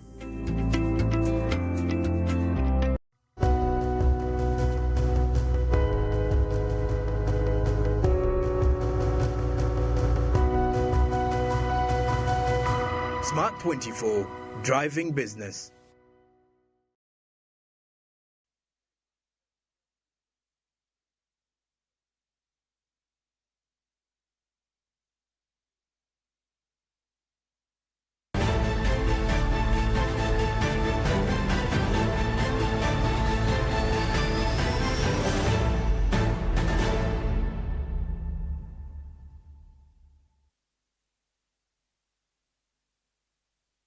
baterevu mulungi ali ku program Uganda Tukole nyongera kubanga kulisaayo nnyo ndaba wano eddakiika ziri 29 zimaze okubanga zeegaanisa wini y'omunaana bwewetegereza embeera y'obudde nga bweru wano olabira ddala nti nno kikomerewo ekiri so nno kitegeeza kigwe nasuubira okubanga ojja mu kibuga Kampala ekiro ky'enkuba tukisuubiramu okubanga leo kiyinza okubanga kitonnya oba kiro oba misana so olina okubanga weteekerateekera ddala bulungi nnyo ate ennaku engeri gyeruli olwokusatu terutera nnyo okubeera nnyo kalipagano ka bidduka kikuweera nno ddala ebbeetu naddala gwe munna bizinesi atulaba okwongera okulaba ng'okola ate olunno notabaako kiweekwasa naye ate era mu ngeri emu gyokongera bannawe bakubiriza mu nkuba eno newankubadde efudde embo butasalako baleeta tukosa butonde bwansi emyalo egyo tetugiwamu bisasiro kubanga singa tugiwamu ebisasiro kitegeereza ddala nti nno tujja kulaba nga ate nga amazzi ganjala mu mayumba gaffe kisanyeewo emirimu gyaffe ate kituviiremu n'embulwadde obw'enjawulo ate tumali tukabire ddala gavumenti nti gavumenti weeyo gavumenti mutuyambe naye nga ate kibadde kisoboka okukwata kasasiro oyo notamusuula mu myala okulaba kubanga gyegitambuza amazzi kasasiro abakulu balina sente abakesi we balina okubanga bamujja oba omuteeka netubanga ate nga omusula kakati nakutegeezezaako musaafe yasoose nti nno abasiibe ab'ekibiina kya National Platform abakwatibwa gyebavuddeko nga bawezezza kati kumpi emyaka 4 mu 10 badde bali awo mu kkooti y'amagye twalaba ku ntandikwa ya wiiki ewedde ndabye esobodde okubanga ebasalira ekibonerezo kyakubanga bagenda kubanga basibwa emyezi 3 n'ennaku 22 kyekibonerezo bagenda okubanga ate basaavinga nokubadde baludde ebbanga ddene nnyo bakkiriza emisango egibavunaanwa nalabyeko n'abakulu ab'enjawulo nga mu kibiina kya National Platform nga bakubiriza abantu tibannanga babaze tetubagezaako kubanga tubabuula tubeere nabo ate era tubaagale naye nga bakubeerayo emyezi 3 n'ennaku 22 mbadde njaga kwongera kubanga nkakasiza ddala saagala kubanga mpabya ggwanga so bagenda kusibibwa emyezi 3 n'ennaku 22 mu kkomera abe 16 abakkiriza emisango bali abala batakkiriza misango bo bakyagenda maaso okubanga bakyate bakyawinimba n'emisango nga n'abakulu bagezako okulaba nga ate bafuna obujulizi obw'enjawulo naye bano ebimu ku ebyemisango egibadde gibavunaanwa kwe kuli okubanga basangibwa n'ebyambalo by'amagye ate era kwoteeka n'emisango mingi nnyo egy'enjawulo nalabyeko awo n'abamu ku bakulembeze nga beetisse nnyo naddala ab'oludda oluvuganya nga beetisse nnyo Honorable Balambaluga hale minisita w'abavubuka tujjukira bulungi nnyo nti bwe yali yakalayira ebimu ku ebyasookera ddala okubanga afuna mwaka nga minisita yali omulungi nga nabana kulayira kulaga nti abaana bano abali abakibiina kya National Platform abakwatibwa wakusobola okulaba nga ayogereza n'omukulembeze w'eggwanga asobole okubanga ate nga abataso abaana abo wiiki ewedde bakkiriza emisango leero kkooti y'amagye basalidde ne bagamba mugende mukomera mwebako emyezi 3 n'ennaku 22 ate basobole okubanga ate babiira baddembe kakati bwetuddayo bwetugendedde mulago bakambaffe tuba tukyatunuulidde ku nkolagana ya Uganda ne Buyindi bwetukkiriziganyizza nti bannansi ba Buyindi bayitirivu nnyo wano era kumpi buli sekita y'ebyenfuna mu ggwanga mwebalinnyo era bayinyigiddemu nnyo mu madagala bakola amadagala basuubula amadagala mukola ebyokunywa ebyokulya n'ebintu gamba ebiringanga ebyo kwoteeka n'ebirala naye olunaku lwejjo twabalabyeko babadde nga bali mu conference yaabwe oba mu lukiiko oba mu lukuŋŋaana lwe bateeseteese okugera okulaba nga beekuba mu ttooki nga bo abamusigansimi naddala bava mu ggwanga erya Buyindi okulaba nga batereeza okutereeza omulimu gwabwe nalabyeko ne Honorable Evelyn Anite yasinzidde n'abasaba n'abagamba bannange mufe nnyo okulaba nga ne tourism sector naye mugitunuulira nnyo critically kubanga yemu ku ebyo sector ezisinga okubanga zireetera ddala eggwanga lino nga liziviiramu ddala ensimbi naye singa nammwe abayindi mutunulako ku tourism sector ne muinvestingamuko ku ssente kiyinza okulaba nga kitumbula ku byenfuna by'eggwanga ate era mu ngeri emu oba ne mu ngeri endala naye ate era twalabyeko era still ne bannaffe abayindi ababadde awo nga bw'obalaba ku screen yonnyo n'amafactory agakola eddagala kubanga kati bwetegereza kebe even the budget of medical stores amadagala gano bagagula bweru wa ggwanga naye singa tutuuka ku santini amadagala agasinga gakolebwa wano so kitegeeza nti waliwo ensimbi zebatutakirizanga eggwanga ate era wabawo n'akatale ke tubatandisa okuba nga ate tukuyetingawo nga ffennyini eggwanga kubanga amawanga agala agatulinaanyi gajja kubanga gajja kubanga ate gagula wano eddagala kasooke tulabe ku mbeera nga bwe yabadde naddala mu lukiiko olwo mu conference eyo wakati wa Uganda ne Buyindi nkomewo ntandikira and the government is intent on growing the economy 10 times from the current 55 billion economy to around 550 in the next 10 to 15 years. It's quite ambitious, and but we believe that this is attainable, provided the right environment is created for the sectors that have been targeted. Now, government is looking at 4 particular sectors. Okay. Now, these ones are under the acronym of ATMs. Okay, they mint money. So these are the money sectors that government is looking at, and this is where the government's priorities are. The agro-processing as the main one, okay. Then tourism, science, technology, and innovation, or the knowledge economy, and then mineral-based industrialization. So these are the sectors where government is looking at, or where government is focusing its energies to ensure that the double-digit growth can be achieved. Of course, these are not cast in stone. There are so many others that are catered for, but this is what is going to drive the NDP for and moving forward. At Uganda Investment Authority, would like to assure you that the promotion agenda is threefold. Number one, we are a one-stop shop, which means that we are not going to ask you to leave our office when you enter. Right from the airport, one night in Kampala to enjoy the good climate, you come to our offices and we will show you over 25 offices that we can open for you to get licenses, for you to get solutions that you need for you to start the business. So in that way, we are able to reduce the cost of doing business. Instead of staying here for over a week looking for this agency, that agency, you come to Uganda Investment Authority and you have over 25 government parastatals under one roof,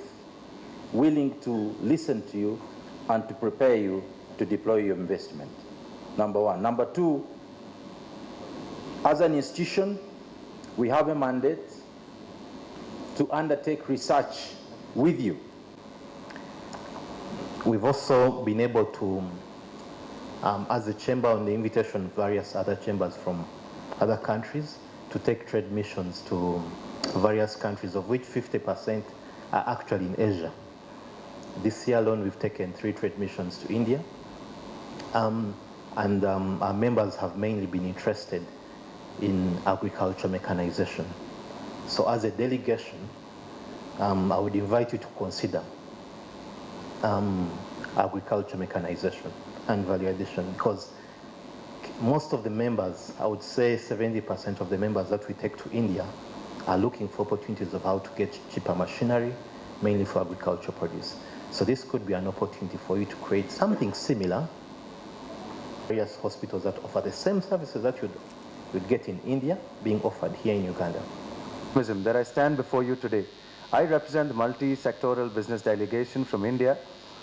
India-Uganda relations have traditionally been warm and friendly, resting on solid foundation, anchored in shared values and common vision.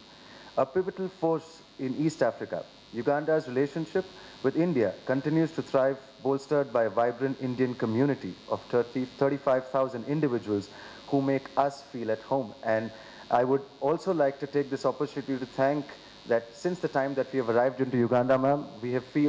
really feel at home, and we really don't feel that, we've traveled all this far. So thank you so much for making us feel so welcomed and for the warm hospitality.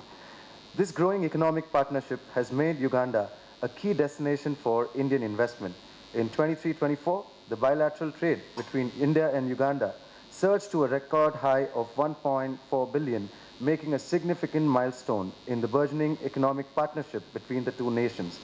This impressive growth in trade underscores the deepening economic ties, mutual cooperation, and increasing investment flows between India and Uganda, setting a strong foundation for future economic collaboration and development. Sweet. Now, India, you are 1.4 billion people. Africa as a whole, we are talking about 1.4 billion people. So if we team up Africa and Uganda and India, I can assure you we'll be able to achieve what is your slogan, incredible India, and it shall be an incredible world. Because the Indians are very intelligent and you have advanced technology,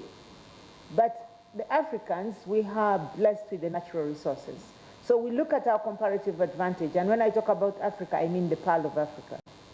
And when you talk about the Pearl of Africa, I mean Uganda. So you have to come to Uganda. And really, there is no better place for you to invest in Africa other than the Pearl of Africa. So we are well endowed, and our comparative advantage at this point in time is that God blessed us with natural resources. When you're talking about mineral, oil, and gas, the only place where you'll find these resources in abundance is actually Uganda. And it's no wonder that in the recent times that India has been exporting gold out of Uganda. And I want to say that I'm very excited that you're exporting gold out of Uganda, and your statistics is $417 million worth of gold that was getting out of Uganda to India. And I'm very, very excited that you're supporting us in that front. Cocoa beans of 18.1 million US dollars is worth of cocoa beans that you've been exporting. You're exporting coffee, and I'm talking about this because the conclave says that India-Uganda trade mission. Now, I'm not the Minister of Trade because I encourage you to do value addition. Please don't take our beans without value addition. Don't take our gold without value addition. Please come and make jewelries like the necklace that I'm wearing in Uganda. And I know that the Indians can do it because I've been to India and I saw you do it. So I just want to invite you that even the coffee beans that you've been exporting to a tune of 17.9 million US dollars, you can do it here by building our first coffee plant that will be able to do value addition. Now, out of coffee, you can get cosmetics. Ugandans have learned that coffee is a very, very nice drink, and they've started drinking it. But then the value addition is not done the proper way. We want to invite you to come and do value addition on our coffee beans. I want to invite you to come and do value addition on our gold. And I just want to invite you that tourism, I'm very happy that the leader of delegation just mentioned that, you know, that is a sector that we have not tried to venture. And when he came to my desk and he was whispering to me that, you know what, I want to understand more the tourism sector. Now, the leader of delegation, I want to tell you that Uganda is this place that if you walk out right now, a few minutes it was raining, now it is shining. Looking at extending the manufacturing capabilities of India and setting up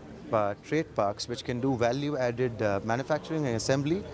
of diagnostic diagnostic equipment, especially, and more focus would be on surgical and consumables technologies that we can bring to Uganda and sort of value add and export out of Uganda as well.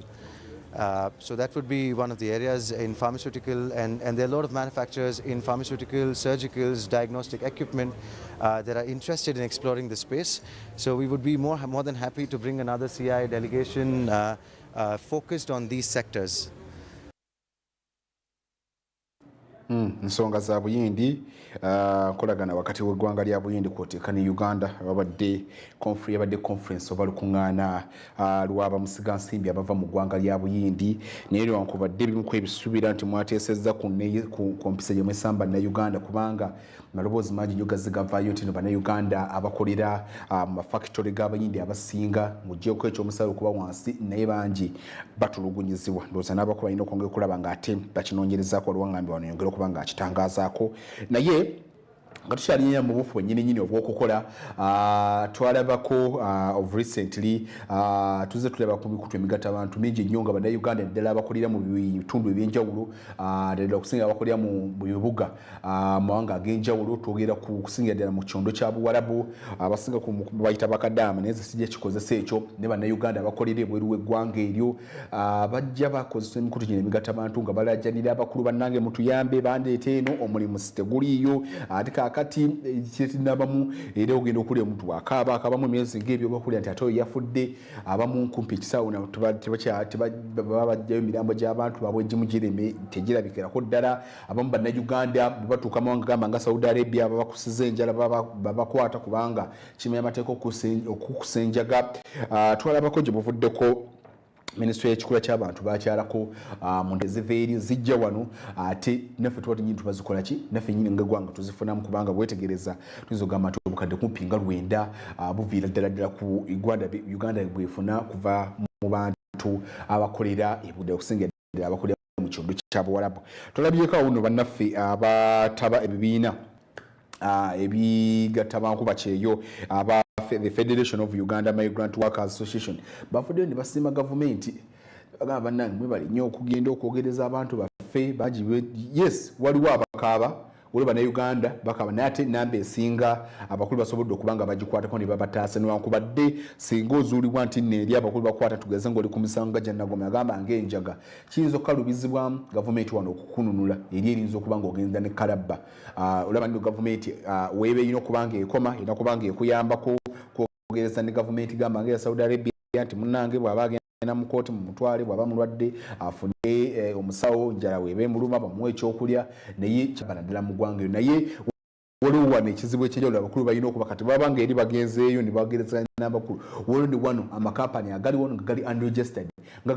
bangi bafeera bannayuganda tujja tulaba wano enfundo oli n'agamba nti oli yanfera kubanga omulimu guno gw'okutwala bannayuganda gujjuddemu nnyo abafere waliwo abafere abantu ngaotegenda batwala bweru ate newabaawo abennyini abasobodde okuba nga bafuna omukisa ne batwala bannayuganda ebweru ate ne babasuula eyo ne basobola nga n'emirimu ginyingi babagambe tebakola ki tebagira njagala tusooke tulabe ku bakulu bano aba the Federation of Uganda Migrant Workers bwe baba yabwe kwoteeka ne bannayuganda abamu abasobodde kubanga basimattuka obulabu okuva mu mawanga ago ag'Abawarabu gweno naawe ateekateeka okubanga ogenda okubanga okola bwenkomawo nkunyonyola ki kyoteekeddwa okubanga omanya obutafaananako bali abaasookayo ate abakaaba. Amanya Nsimenta Mary eyava e Uganda 2022 January nga ngenda kukola e Saudi Arabia nentuukira kampani eya Ariswida gyena nga eri nga wenatuuka e Riyadh ne bantransportinga ne bangulira tiketi endala ne bantwala mu province endala King Courage province bwe natuuka eyo nentuukira ewa mukama wange nga yali mukyala ng'alina abaana 5 abalenzi 4 n'omuwala 1 bwe natuukira ne tutandika okusenguka bwe natuuka bwe namalayo emyezi gwali mwezi gumu n'ekitundu ne tusenguka mu nnyumba gye nabasangamu ne tudda mu nnyumba endala ne tusenguka mu ennyumba nga tumazeemu emyezi nga 3 ne tugenda mu ndala awo we banzigirako esimu yange naye nga nava wano nga amanyi kampani eyantwala eba emanyi buli kimu ekitekinga press naye I found out baba tebamanyi nga ate toyina engeri gyo communicatinga nabo nga bakugjeeko communication. Nze mukama wange yantokyalinga nanzijjako esimu kyekyasookera ddala kyeyanzijjako esimu yasooka okunzijjako nga sikyalina communication yonna. Ekyokubiri kye nasangayo nga challenge naddala bakadaama abasanga families z'abaana abaana be basinga okutokyalinga ne bamaama baabwe. So omwana nze nsaba gavumenti yaffe eteeka ery'omukozi lyalina okugenderako ng'amanyi kubanga tusayininga contract osooka gisoma nga tonagisayininga n'okkaanya n'okkiriza byogenda okukola naye ebirala ebiri very different ku bye nasoma mu contract yange gye nasayininga ne impact recruitment agencies whereby omusaala tegwagira mu budde whereby ekizibu nze kye nafunayo nnyo we natandikanga okumusaba omusaala weya ntokyalingira weyanzigirako essimu weyankubiranga okuviirako ddala nansindika nengwa wansi nga ngenze mu ggwanga ly'e Saudi Arabia nafuna okutulugunyizibwanga bakama bange n'okuba nti tebampanga byakulya bimala ne ssente nga tebazituwa mu budde kale ekyo tuvaayo nga tukaabirira gavumenti tugikubira omulanga eteekewo ennongooserezo okubanga abakozi bankuba kyeyo tufuna eddembe ng'ate batusasula ssente zaffe mu budde kuba tugenda okuva mu ggwanga lyaffe muno erya Uganda nga tulina ebiruubirirwa n'ebigendererwa byaffe tuleka families zaffe nga tugenze tukole tusobole okufuna ebyo ebyetaago bye tuba twetaaga naye twabonaabona nnyo okuyita mu bakama baffe companies ze tutuukako eri gye tutuukira ezandibadde offices tezitufaako abamu tukubibwa amazzi we tutuuka eyo tuweebwa ga mu ttooyi kwegamba tebatufiirako ddala abandi badde nga ba coordinators abatulabirira nga ffe banayoteeka nga coordinator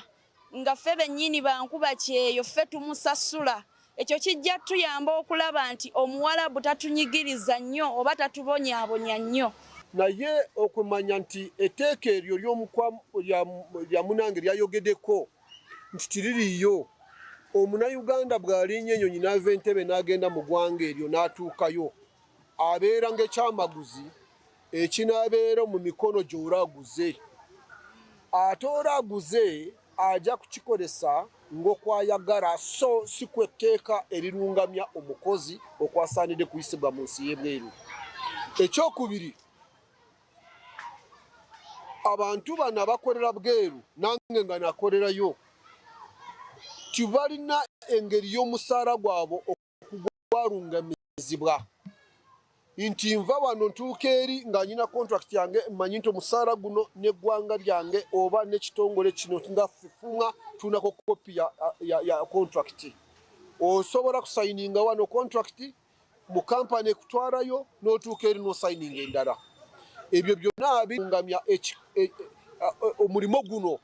si lyerufu lyagalamu amaanyi kyetwagala nti gaffe effumwa tuwe emikono n'ebirowoozo byaffe birungi ku ggwanga lyaffe na minisitule ekikwatako etteeka lino liteekemu ekinyusi liteekemu amaanyi likole kuva mu Uganda likole ku muntu agenda kukola bweru ate limukakateko n'egyakolera ekyokulabirako omusango guno gwe kooti yakamala kusala kooti yasala omusango newe ekibonerezo kampani eyatwala omunayuganda kukolera bweru nejjukira kampani eyo yatwala omunayuganda nemuwa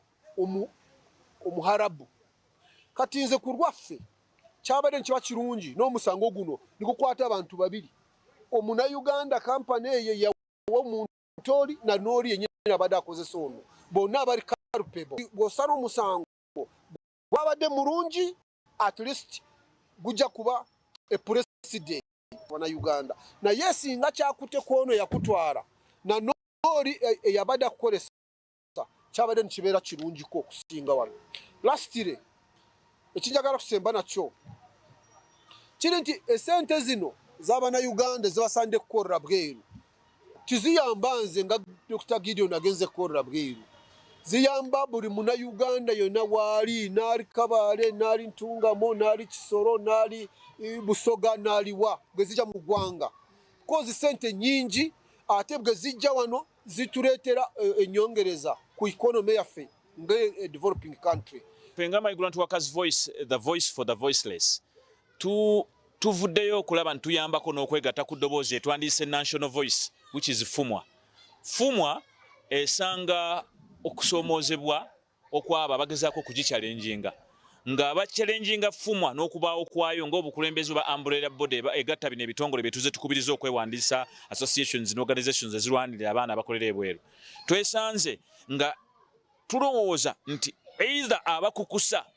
bagezaako okutayiralinga oba okutandikawo ekintu ekyefaananyiriza national body eno ba umbrella body eno bagezeeko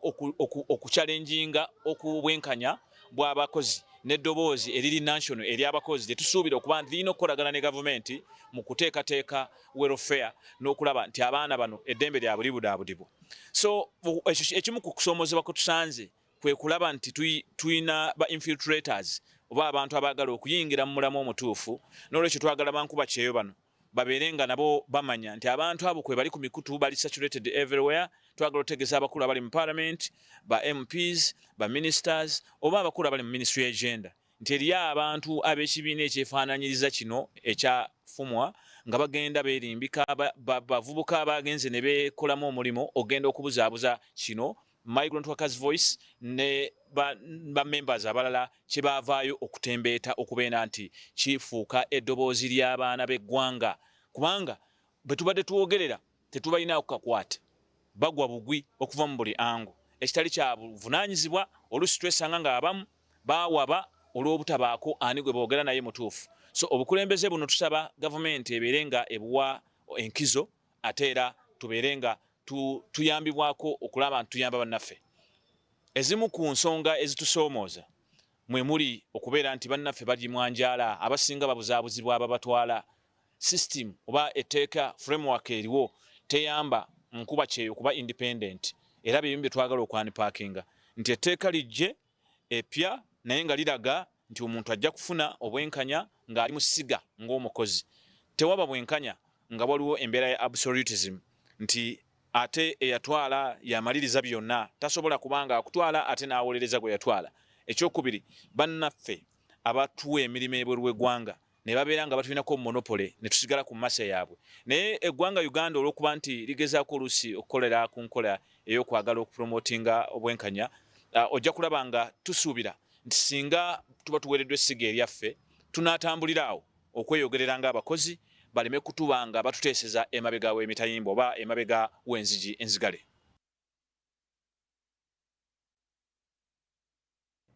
Butereevu nsonga z'abakadaama zizo zitusiza ku dakiika ya 5:07 saga kubanga suka wano ensonga tujja kwongera kubanga tungekuma tuzikuma muto kino kujja kubeera lwancha tujja kugezaako n'okunoonya akulira kyeyo initiative tujja kubeera naye okungera kulaba nga ati tutanya ku nsonga ezo z'abakadaama kubanga kati amalowoozi mangi nnyo gavuddeyo nga galagira ddala nti bantu bannayuganda bayitirivu nnyo ababonaabonera eyo naye ate nga kirina kutandikira wano so singa tutereeza ddala wano ku makampani agatwala abatalina license abatwala abantu nga tebalina license abo nyine bakendeera tuba tujja kwongera okuba nga tutaasiza ddala bannaffe ate abakolereyo. Kambagaliza ekiseera ekirungi musibe bulungi mweraba.